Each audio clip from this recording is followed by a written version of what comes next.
ありがとう。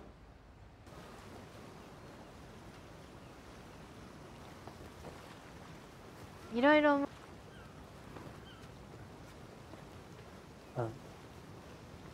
Halo Sobat Movie dimanapun kalian berada. Berjumpa lagi dengan channel kita yang pastinya selalu setia untuk berbagi alur cerita. Tentunya Mimin akan membahas alur cerita movie yang sangat menarik. Kali ini kita akan kupas tuntas cerita movie berjudul Sayonara Konbanwa. Gimana? Penasaran kan?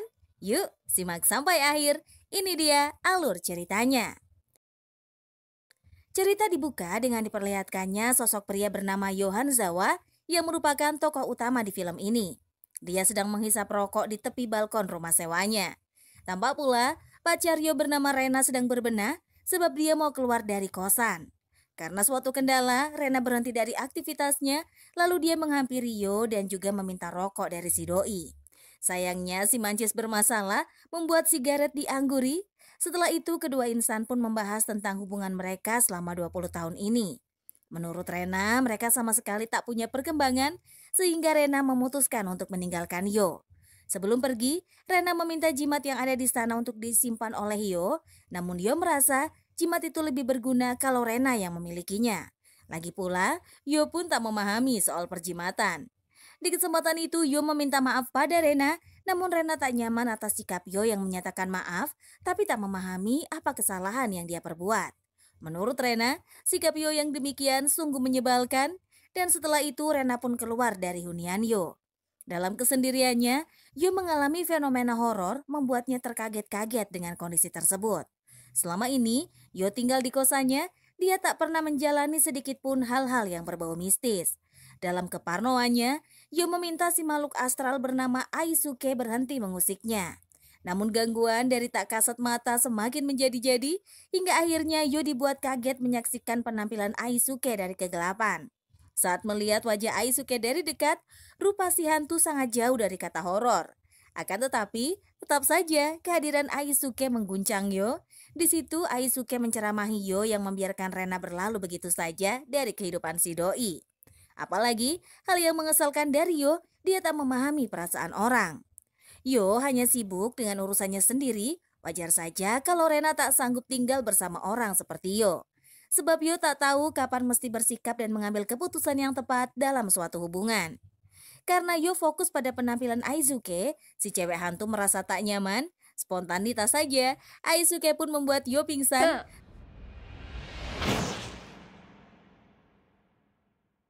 Tak terasa pagi sudah menyingsing dan saat sadar, Yo mendapati wajahnya memar akibat terkena tampolan dari Aitsuke.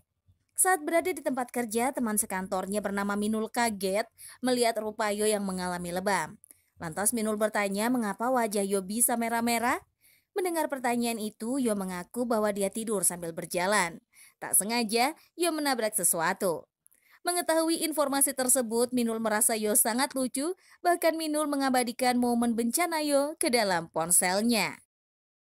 Di kesempatan itu, Yo menanyakan tentang makhluk astral pada Minul.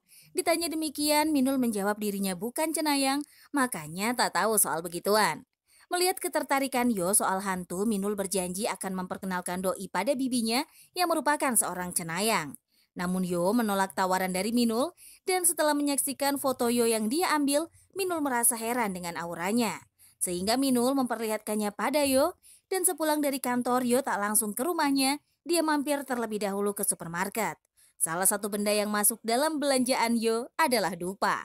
Niat Yo membeli dupa untuk mengusir hantu yang ada di rumahnya, akan tetapi Aisuke malah tertarik sama dupa yang dibeli oleh Yo.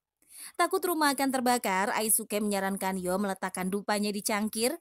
Kemudian Yo pun mengikuti apa yang Aisuke sarankan. Entah mengapa, Aisuke sangat nyaman mencium aroma dupa. Esok harinya saat melihat papan informasi, Minul penasaran Yo mengambil cuti di sore hari. Lantas Yo mengatakan dia akan pergi ke makela rumah. Mengetahui kabar itu, Minul asal menebak kalau Yo dan pacarnya sudah punya anggota baru. Namun Yo menegaskan dia sudah putus dengan pacarnya karena tak memiliki titik temu dari hubungan yang dijalani. Setelah mendengar info tersebut, Minul tak lagi berkomentar. Diamnya Minul membuat Yo bingung mengapa si Besi yang biasanya bawel kini tak bersuara. Sepulang dari kantor, Yo mampir ke tempat makelar. Kehadiran Yo di sana disalahpahami oleh makelar bernama Encup. Dikira si Encup, Yo mau mencari tempat tinggal, lantas Yo pun menjelaskan tujuan kedatangannya untuk menanyakan riwayat rumah yang dia sewa. Namun Encup tak mau jujur dan dia mengaku tak ada rahasia apapun. Walau tidak mendapat jawaban memuaskan, Yo tak memaksa Encup berkata terus terang. Saat Yo sedang terlelap, dia dikagetkan oleh Aisuke sehingga Yo marah pada si hantu. Lantas Aisuke pun menegaskan jika Yo terganggu akan sosoknya, si doi bisa melakukan pengusiran. Dalam kesalnya, Aisuke merenung di balkon. Tak lama Yo menghampiri Aisuke dan mengajaknya mengobrol. Di situ Aisuke masih ngambek pada Yo karena Yo merasa sudah bersikap kasar, dia pun segera meminta maaf. Yo tahu dia sudah salah tak memahami penderitaan Aisuke yang terjebak di rumahnya dan tak bisa keluar dari sana. Kemudian Aisuke jadi melunak hingga dia mau bercerita bahwa dirinya tak bisa kemana-mana. Batas Aisuke bisa pergi cuma sampai balkon yang menjadi bagian denah kosannya Yo. Untungnya, Aisuke dapat menikmati pemandangan indah dari balkon, membuatnya tak merasa bosan meski terperangkap. Lalu pembicaraan tentang dirinya, Aisuke berlanjut hingga cara menyebut nama Yo. Obrolan tersebut membuat Yo dan Aisuke semakin dekat, dan esok paginya Yo menanyakan gimana perasaannya tak bisa keluar dari kosannya. Mendengar statement itu, Aisuke memperlihatkan dirinya bisa menembus dinding, tapi ujung-ujungnya balik lagi ke rumah. Sensasi yang Yo lihat menyebabkan doi menggebu-gebu, merasa aksi tembus pandang Aisuke sangat keren. Sehingga Yo yakin si cantik benar-benar makhluk astral. Lantas Aisuke pun menegaskan memang dia sosok tak kasat mata. Setelah itu, Yo pun mampir menemui Encup, soalnya dia mau tahu lebih dalam tentang identitas Aisuke. Tak sengaja Encup berucap, penghuni kosan sebelumnya adalah seorang wanita muda. Sontak saja, Yo tersadar Encup pastinya tahu banyak informasi mengenai Aisuke. Namun lagi-lagi, Encup menolak memberikan kabar lanjutan, seakan-akan ada hal fatal yang bakal terjadi jika berita tentang Aisuke bocor. Alhasil, Yo tak memperoleh apapun dari pertemuan tersebut. Sepulangnya ke rumah, Yo mengajak Aisuke minum alkohol. Anehnya, gelas yang diteguk oleh Aisuke masih ada minumannya. Padahal, Aisuke sudah menghabiskan bir tersebut. Lantas Aisuke menjelaskan kalau sens maupun logika tak berpengaruh padanya semenjak dia sudah menjadi hantu. Sesudah mengetahui informasi tersebut, Yo meminum semua bir yang dituang khusus untuk Aisuke dan esok harinya di kantor Minul menyapa Yo. Di situ Minul merasa wajah Yo sangat pucat menyebabkan dia berpikir doi terpuruk karena putus dari pacarnya. Kemudian Yo mengaku dia hanya pegar sehabis mengkonsumsi alkohol. Setelah itu Minul pun penasaran gimana ada atau tidaknya Yo berkomunikasi dengan Rena. Lantas Yo menjawab mereka tak berhubungan lagi. Di situ Minul mengatakan Yo terlalu baik, kebaikan yang berlebihan merupakan sebuah dosa.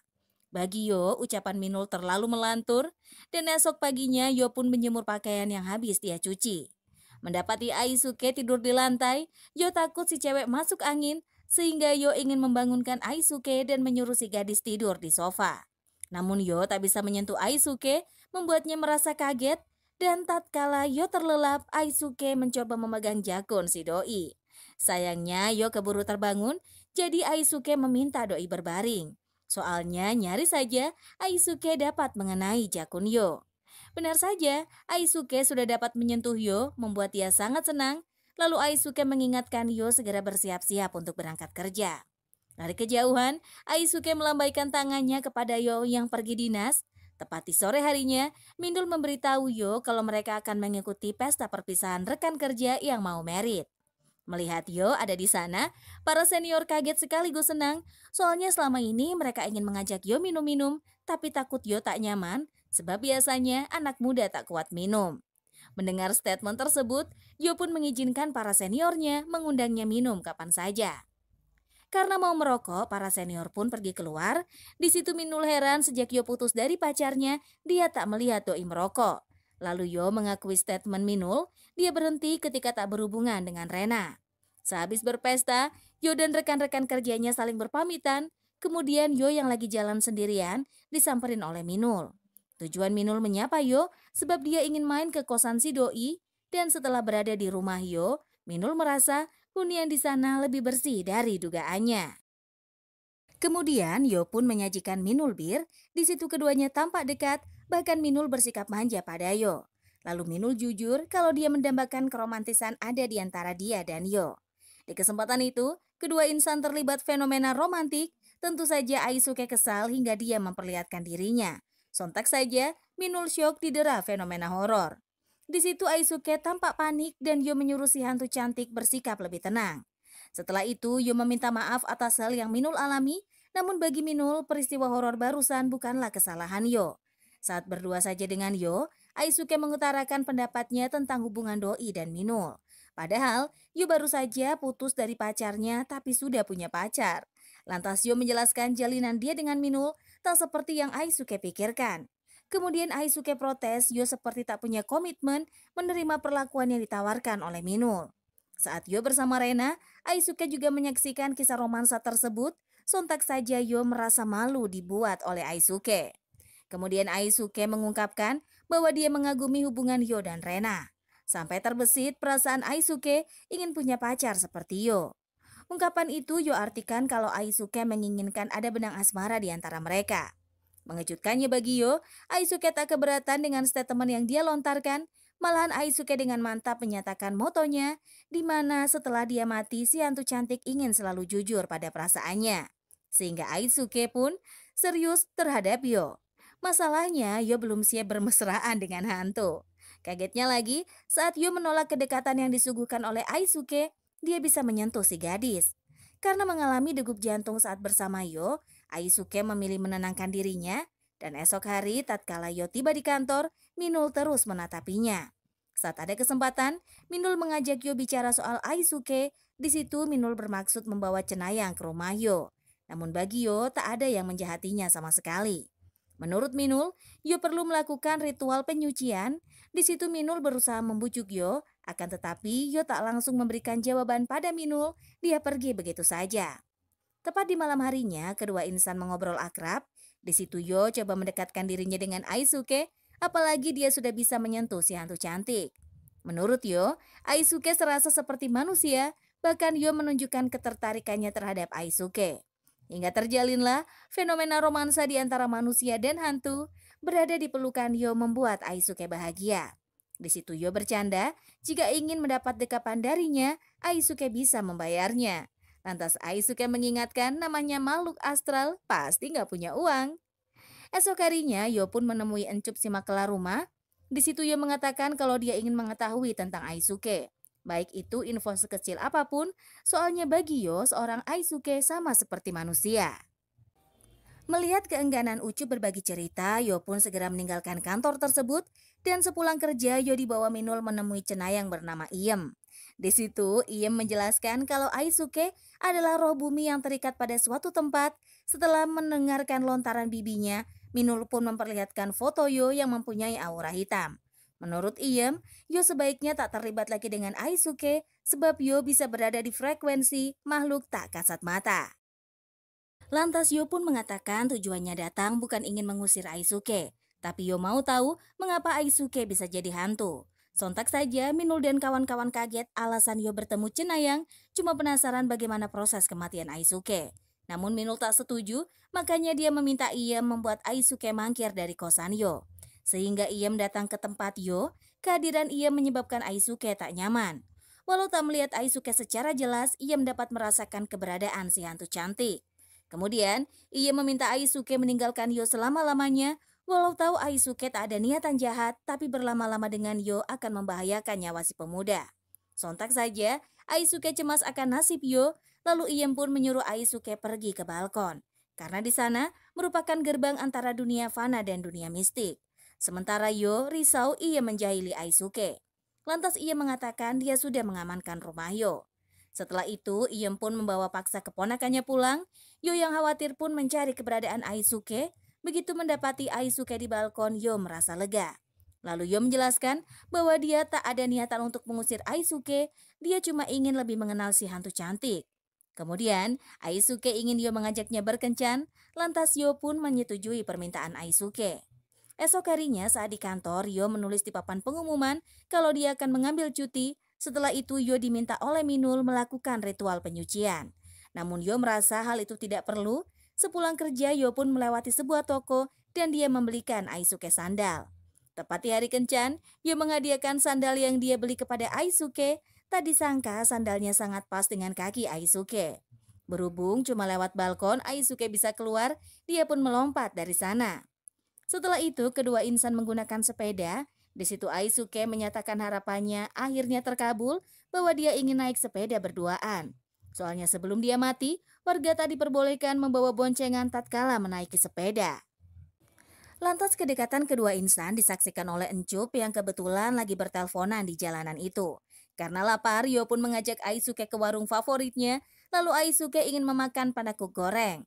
Saat minuman disajikan, penjual memberi 2 gelas pada Yo, soalnya keberadaan Aisuke tak terlihat. Selesai makan, Yo mengajak Aisuke menonton bioskop, sayangnya bioskop tersebut malah tutup, namun keduanya berjanji akan mampir ke sana lagi lain waktu. Sesudah itu, Aisuke diperlihatkan pemandangan laut yang sejak lama tak dia nikmati. Di kesempatan itu, Aisuke minta dipeluk oleh Yo, kemudian Yo segera merealisasikan permohonan si hantu cantik.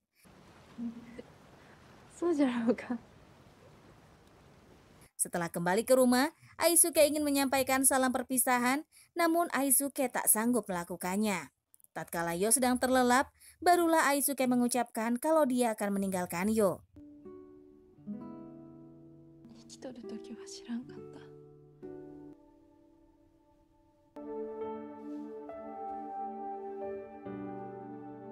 Saat paginya, Yo terkejut dan panik. Aisuke tak lagi berada di rumahnya, sehingga Yo mencari Aisuke ke sana kemari. Bahkan Yo memarahi cenayang yang pernah datang ke rumahnya. Lantas ia mengatakan perginya Aisuke atas keputusannya sendiri tak ada kaitan dengannya. Apalagi mangkirnya Aisuke dari hunian sangat baik buat Yo, kalau Yo tidak yang akan mati sendiri. Namun Yo tak peduli soal itu, baginya sosok Aisuke amat penting. Malas meladeni Yo, ia pun bergegas meninggalkan si pemuda. Kemudian Yo pun menemui Encup. Dari pertemuan itu, Doi tahu di mana kuburan Aisuke. Di situ Yo pun mencurahkan perasaan cintanya pada Aisuke. Setelah itu Yo menjalani rutinitas hariannya. Tatkala Minul kepergok oleh Aisuke kalau dia sedang dekat dengan pria lain, Doi menegaskan kedua insan tak usah menghiraukannya. Merasa di kosan lama mengingatkan kisah Aisuke, Yo pun pindah ke rumah baru. Begitu ada waktu santai, Yo pun pergi ke bioskop. Tanpa Yo sadari, seorang gadis yang merupakan Aisuke sedang menatap wajah Doi sembari tersenyum. Dan ceritanya pun berakhir sampai di sini. Terima kasih untuk yang sudah nonton. Jangan lupa ya untuk like, komen, dan juga subscribe. Sampai jumpa di video selanjutnya. Dadah!